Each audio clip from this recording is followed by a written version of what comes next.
Okay, fine. How much does a stapler run? Here's $10. Here's $10. Ridiculous. Just leave it's not your stapler. What does the matter with? Give me my stapler. You didn't pay for it with your own money. Just give me. It's not. You have more of these. Oh my God! Just give me the stapler. All missing is the mug. Give it back.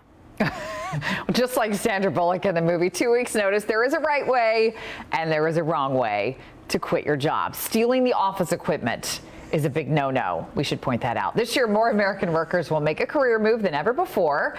And joining us this morning is workplace psychologist Dr. Mimi Hall to talk about the right way and the wrong way to leave if you're about to do that. Great to see you. Thanks for coming in. Thank you. Okay, so there is a certain etiquette to this process. And that was obviously a bad example, what we don't want to do. What are some of the other things that you see people do when they are quitting or leaving that just make your head spin? You know, the biggest surprise is that people steal.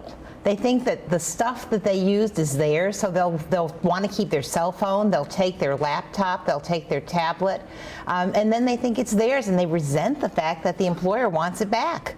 Yeah, it's hard to believe. Okay, and then obviously there are the people who don't leave notice, who are just rude on their way out the door. What are some other things you see? You know, one of the things that's really important is the fact that you mentioned about leaving notice. One is the fact that if you're going to tell someone, tell your boss first. A lot of times what happens is people tell their coworkers, and the boss hears about it, and as a result leaves a bad taste in the boss's mouth, and you never know when you're going to need that. You know, when you're going to need a recommendation, or if they change jobs, you may end up looking for a job where they are at. So it's really important to be sure you tell your boss first. Okay. The other thing is the fact that a lot of times people will just say, okay, I'm quitting, so therefore I don't need to finish this task or this project.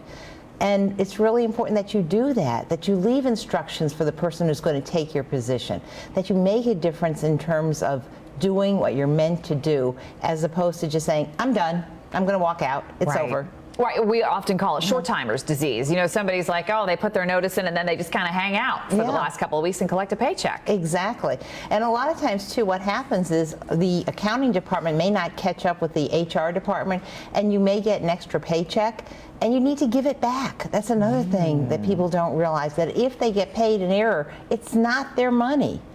That money actually belongs to the company to which you have just left. All right, so let's talk about the proper way to do things, because that's important too. Yeah, one of the main things is to do it very positively. This is not your time to dump on your current employer. You want to talk positively. You want to talk about the fact that what you're really leaving for, but say it in a positive way. This is not your time also to speak badly about any of your employees. You can talk about suggestions for improvement, but be careful that you don't come across negative. So you're talking about like in the exit interview process. A lot of companies will have that exit interview, or they'll have you fill something out. Okay. And to be honest, but not to be ugly, is what I always want to say. The other thing that you want to be sure to do is to give enough notice. Let people have the opportunity to figure out what else you need to do. Leave a folder with the projects that you're doing and what are the due dates. You want people to remember you kindly. Sure. And one of the ways to do that is to prepare for the next person. Offer to train your successor. Now, they may say to you, okay, you're leaving, out the door now. But you want to give enough notice so that people feel good about it. Absolutely, yeah. And all these people could potentially be references for you. So you need to leave positive opinions in all of their minds. It's really important stuff. Very important to do that. Dr. Mimi Hall, thank you so much. My pleasure. Your website, so folks at home can find you. Hull Online, HULLONLINE. Wonderful. Thank you so much. All right.